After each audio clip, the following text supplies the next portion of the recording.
Envy is a green-eyed monster. Shakespeare actually coined that phrase. He's the one who described envy as being like a green-eyed monster. He did it in his play Othello, Act 3, Scene 3. Iago's talking to Othello, and he's actually describing jealousy, but he could just as easily be describing jealousy, covetousness, or envy. It's a green-eyed monster. It's green because it's sick. It has serpent-like piercing eyes because it's a predator. It sees a danger, a lack, and it intends to strike first. It's a monster because in some ways it intends to toy with its prey. Envy really is like a green-eyed monster. Good definition of envy given by an author is envy is feeling bitter when others have it better. Envy begins by noticing something that someone else has. It could be a thing like a flashy car. It could be a trait like being attractive. It could be an accomplishment like coming in first. But when it comes to envy, by seeing that which someone else has that we do not have, we find ourselves in envy feeling smaller. Not only do we feel smaller, but we feel wronged. Like the world is out of balance. Like God has not been good. And envy doesn't just want the thing that another person has. Envy wants to be that person. And envy is bitter until we are that friend, that rival, that frenemy. The green-eyed monster could have been turned loose in the life of Truett Cathy. Truett Cathy was born in 1921 in Eatonton, Georgia, to a family that was very poor. It was a large family, too. Truett Cathy, as an adult, said about his dad that his dad was caught in the Great Depression and he was never able to let go or get out of it.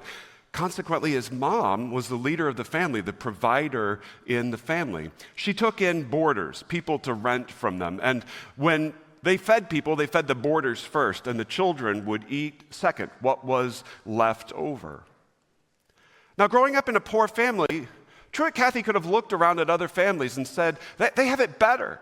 Why do they have it better? He could have looked around in envy at other families, families with fathers who were involved, families who had plenty to eat, and say, why do they have it and why do I not? He could have become bitter with them, bitter about himself, and bitter at God. But that's not what he did. He didn't choose to go down that route. Instead, he chose to do something about it. He started a newspaper route when he was 12. As an adult, he started one and then a second restaurant, despite the fact that he was going through personal tragedy in life. And when he had finally perfected his recipe for a chicken sandwich, he used it as the basis to open a new chain, Chick-fil-A. Instead of being caught in the trap of envy, Truett Cathy decided to do something else, something better. Envy is destructive. And we are praying that in place of envy, God will do something different, something better in us. But we don't simply pray. Yes, we do pray that God will deliver us from the evil of envy, but that means that God is going to do something more than just not lead us into the temptation of envy. God is going to have to change our hearts. Because envy is easy and it's natural. But at the same time, it almost always ends in tragedy. Envy, you see, produced the tragedy of Cain and Abel. In Genesis chapter 4, verses 1 through 8, we see two brothers who come before God with two offerings and walk away with two outcomes. We are in the very early days of history. This is right after humanity fell. And we find that Adam and Eve, the first two humans, had children. First Cain and then Abel. Cain was a farmer. Abel was a shepherd. And we read that when the boys grew up to a certain age, they were aware of the fact that they were designed to worship God. And so they came before God with offerings. Abel came before God with the best part of the best animals from his flock. And Cain brought produce. And the Bible tells us that God had regard for Abel's offering and for Abel, but for Cain and for his offering, he did not have regard.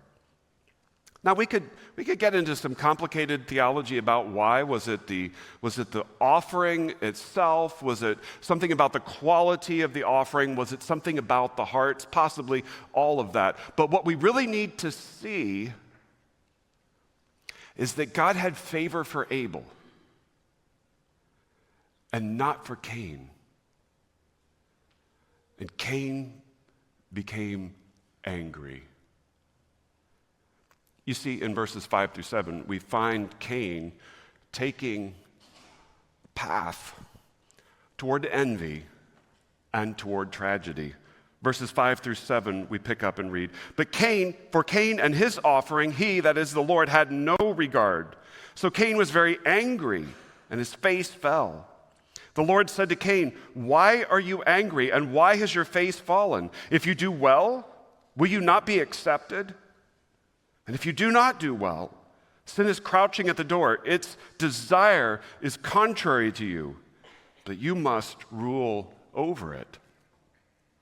And so we see the path that envy usually lays out in front of us. And we see Cain just walking eagerly right down that path. He's falling down that path. He's tumbling down that path. Envy starts with a thought. And here's the thought in Cain's mind: God did not have regard for me or for my offering.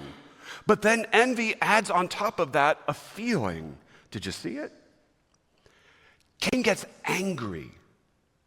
He's not just seeing that he was not favored, he becomes angry about it. And that anger is evident on his face. God sees it on his face and calls it out. But then envy always goes to words. Now, we don't get to read the words here that Cain was speaking to himself. And we don't know whether he spoke these words out loud or whether he said them to himself. But we do know that at this point, Cain is spinning a plot in his head about Abel being bad and about God being bad and holding out the best that is available to him. And God sees it all.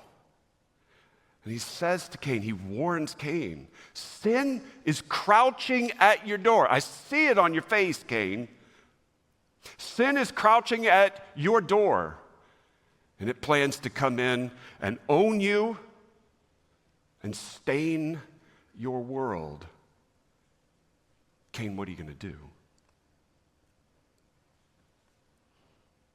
Do you ever do the same kind of thing? Do you ever tumble down that pathway yourself? Do you ever see something that you notice is not yours that someone else has? Do you ever get feels about it? And then do you start telling yourself what it's all about, spinning a plot in your head until you are working yourself up and almost certain to take action?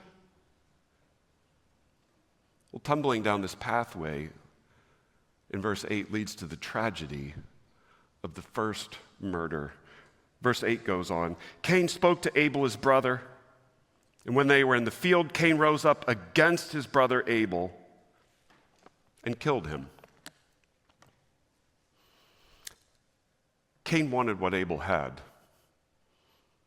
Actually, Cain wanted to be Abel.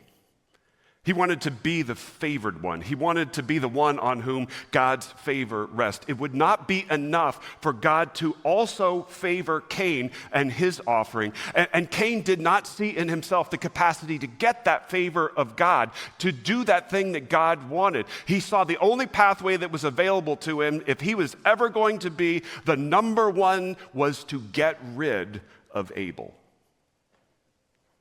And so he killed Abel. Rival is now out of the way. And now Cain can be the favored son, the favored brother. Envy ends in tragedy. Victor Hugo's poem, Envy and Avarice, reminds us of the fact that it's almost in envy's nature to always end in tragedy. Hugo writes a poem called Envy and Avarice, and in it pictures envy and avarice as two women, two sisters who are walking along a road looking for victims. But they walk silently while they're on the road because while they're sisters, they have bitterness and rivalry toward one another. As they walk, they're silent too because they have their own treasure in hands, and they're eyeing their treasure, and they're eyeing the treasure of their sister, longing for the treasure of the sister. In the poem, Hugo says, the god of desire appears to them, and desire offers to each of the sisters their greatest wish. What would you wish for? The only caveat is that desire says, whatever you ask for, I will give to your sister double, 2 times what I give to you. The sisters are silent. They're thinking. They're plotting. For a long time, thinking of how they can get the advantage on the other. And then finally, envy in bitterness speaks and tells desire what she wants. And she says, I would be blinded of one eye. Meaning avarice would be blinded in 2. Envy of its nature takes a course toward tragedy. And we see the outflow of that tragedy working itself out on social media every day. We go onto social media and we get the opportunity to look into other people's lives, but what we see is an airbrushed version that's ready for print. And then we look at our own lives, and our own lives are painfully normal. And we wonder why we do not have what other people have. And envy begins to grow, and bitterness starts to creep into our lives. And the question becomes, what are we going to do? Well, gratitude tames the green-eyed monster. You see, envy is built on the idea of smallness. We look at ourselves and find ourselves, first of all, to be small. Our lives are small. The stuff that we have is small. Our future is small. But envy teaches us that our souls are small too, that they're not capable of much. As we look to the future and as we look to other people, we never think that we could achieve, that we could have, that we could accomplish, that we could contribute. We convince ourselves that our souls, our capacity itself is small. And we become convinced that the pie that's available is small. If opportunity is a pie, we tell ourselves that pie is small, that it's been chopped up into pieces. Others have taken most of the pieces, and the things that are left to us that we can grab for ourselves are just too little. Envy convinces us of smallness. But then envy causes us to compare ourselves to one another. We look around, we see what other people have, we look at ourselves, we see that sense of smallness. But because our souls are small, we tend to think of other people as rivals. There's no possibility left out there for us. You have it. You become my rival. But in looking at you as my rival because I'm so small in envy, I can only become bigger than you, not by making myself bigger, but by making you smaller, by tearing you down. And so what does envy cause us to do? It causes us to see the faults and the flaws in others. And if we can't see the faults and flaws in others, we invent the faults and flaws in others. Envy leads us to to backbite, to gossip, to slander. Anybody ever done any of those things? Because envy wants us comparing ourselves to one another. And because we're so small, the only pathway to being bigger is by making you smaller. But gratitude, on the other hand, causes us to see something entirely different about God and about the world. We begin with gratitude to see God in his bigness, to see that he is better than we ever expected, to see that he has blessed us. I don't know if you've noticed in the past week, but in the past couple of weeks, the city of Avon has been putting concrete sidewalks along West Avon Road. They put concrete sidewalks across the driveways here at Valley. And last weekend, if you were here, they, after putting the concrete sidewalks in, had come and paved the asphalt portion back that they had torn up. But if you were here last weekend, you saw it was a hot mess. If you tried to leave, you would have gotten quite a good bump going out of the driveway last week. And the question is, why did that happen? Well, it happened because the asphalt company ran out of asphalt. We were the last project of the day. It was the last day. The project had to be done in order for us to be able to use the driveway that weekend. So as they were doing the project, they just simply ran out of asphalt. They came back this week, milled it down, made the situation right. When you leave today, it's going to be fine. But sometimes we look at our lives and we think, God, did you run out of asphalt?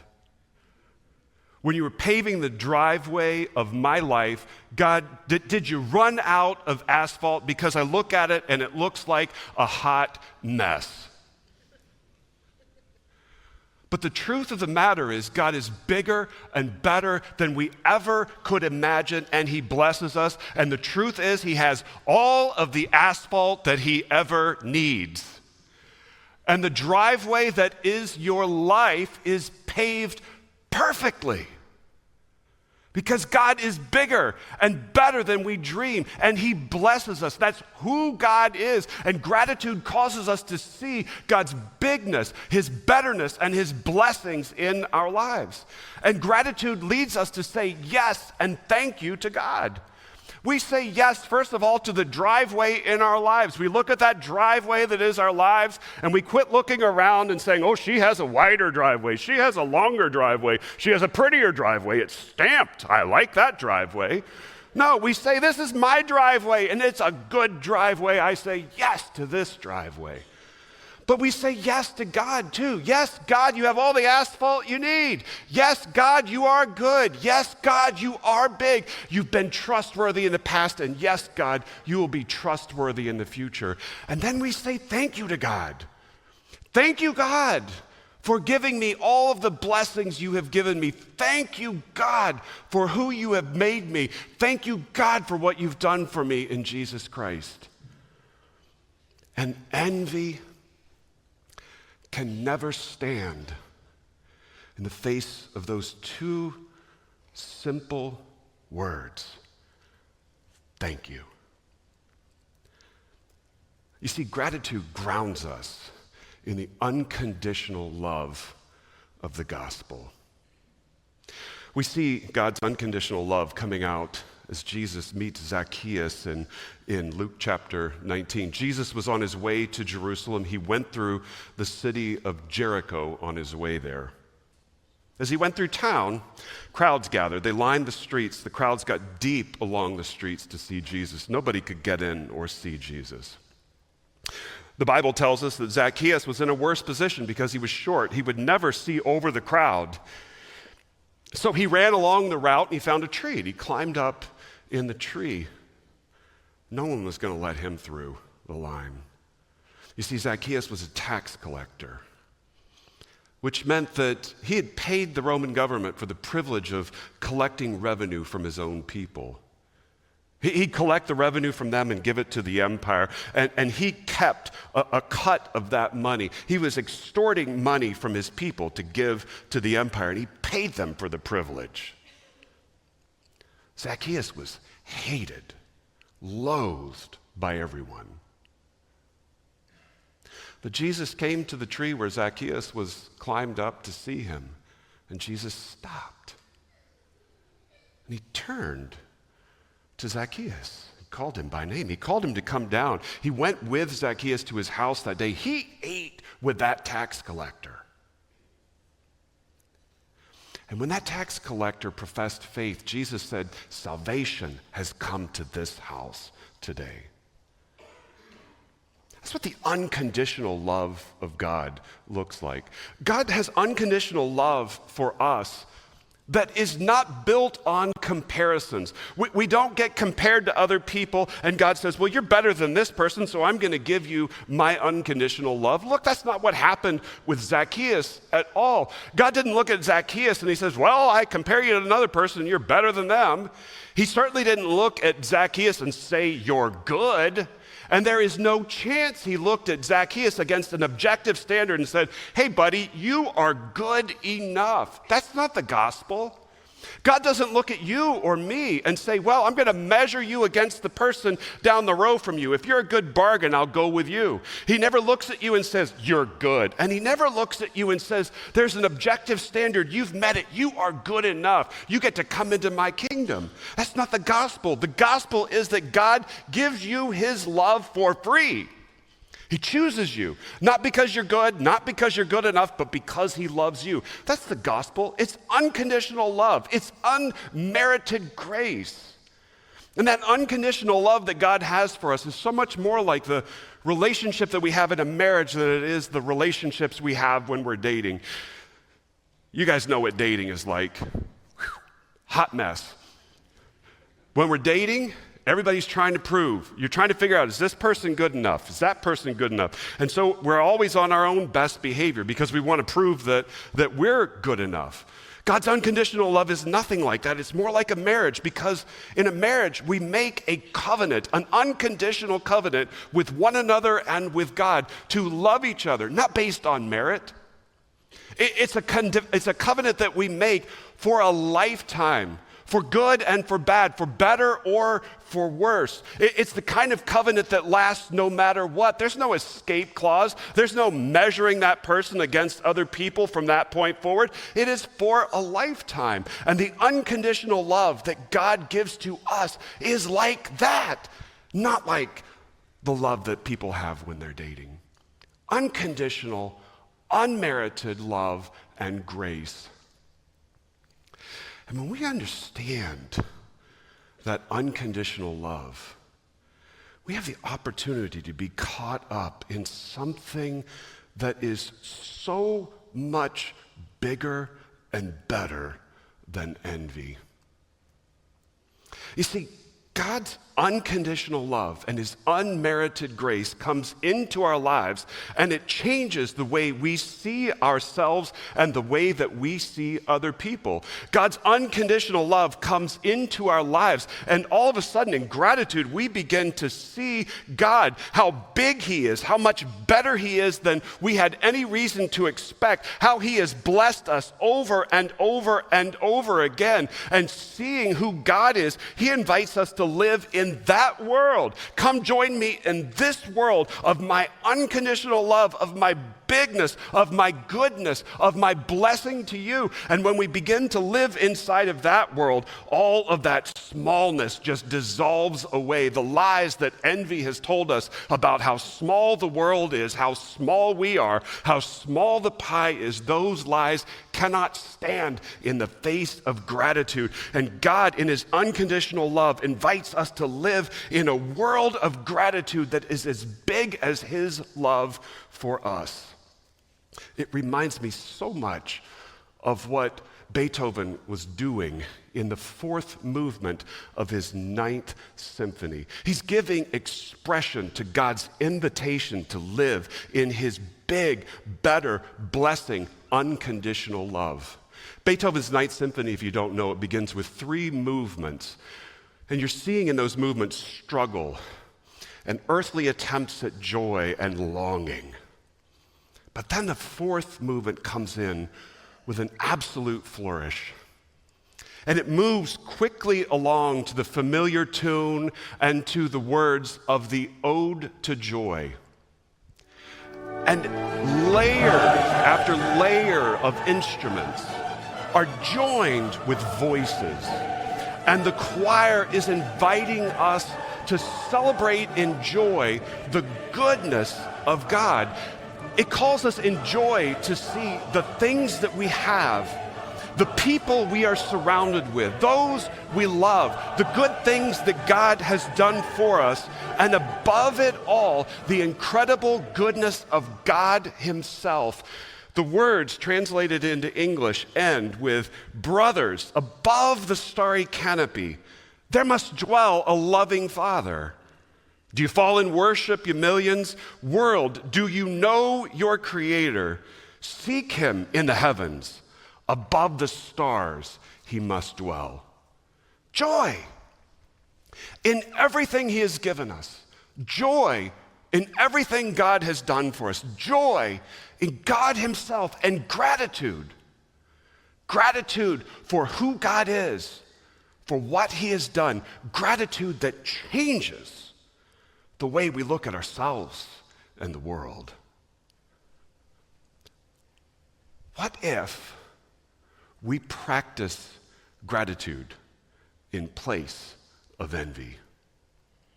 You see, in the Lord's Prayer, Jesus is already telling us, He's inviting us to practice gratitude as a regular way of life. The Lord's Prayer is actually a model prayer. Jesus says to us, pray this way. Pray this way. Talk with God this way, daily, continually. And He begins by saying, Our Father, the one in the heavenly places, hallowed, holy, high, exalted, lifted up be your name. What is He telling us to do? As we talk with God, begin by praising God for who He is and thanking God for what He's done. Now, if we made gratitude a part of our daily routine, a part of our life rhythm, what do you think that would do to envy? Gratitude would grow in our lives and in our hearts until there is no space, no room left for envy. You see, gratitude opens the floodgates, actually, of love into our lives. In gratitude, we are able finally to accept the unconditional love of God that's being offered to us. But in gratitude, we let that love into our hearts, into our lives. It comes flooding into us, and it makes us whole, and it makes us new again. But not only that, but in gratitude, we learn to express our own love toward God. And as we express that love toward God in praise and thanksgiving, that love grows. And as that love grows, it cleanses us and sanctifies us. But gratitude helps us to love others as well. Gratitude to and for God and gratitude to and for other people enables us to love them, to serve them without any envy, without any rivalry, without any bitterness. You see, gratitude is opening a floodgate that envy tries to close in our lives. And when that floodgate is open, the landscape of our lives are washed over. We flourish and we bear much fruit the way that we are meant to. We become life givers. Truett Cathy chose gratitude. Not only did he start over 1,800 restaurants in the Chick-fil-A chain, but he and his wife together really changed the world. They allowed they brought 150 foster children into their home. For 50 years, 50 years, Truett Cathy taught a Sunday school class for 13-year-old boys. The two of them together started 14 foster homes across this hemisphere, and they created an endowment, a foundation that pays part of the college expenses for foster children and for employees of their restaurants. It provides scholarships for boys and girls to go to summer camp, and it provides funds to help Christian leaders bless their marriages. Truett Cathy could have been an envious miser focused on himself with the upbringing that he had. But gratitude led him to bless so many people. But that's what gratitude does. Gratitude grows in our lives and it displaces envy. It cleanses us on the inside. It invites God and his love into our lives. And then it overflows into the lives of others. Gratitude is a choice. Envy is easy and it's natural. The way that every one of the 7 deadly sins is. But gratitude is a daily choice. It's a daily remedy, a daily antidote for the envy in our lives. Gratitude is a daily dose of the love of God and the life of the Spirit. Won't you start today?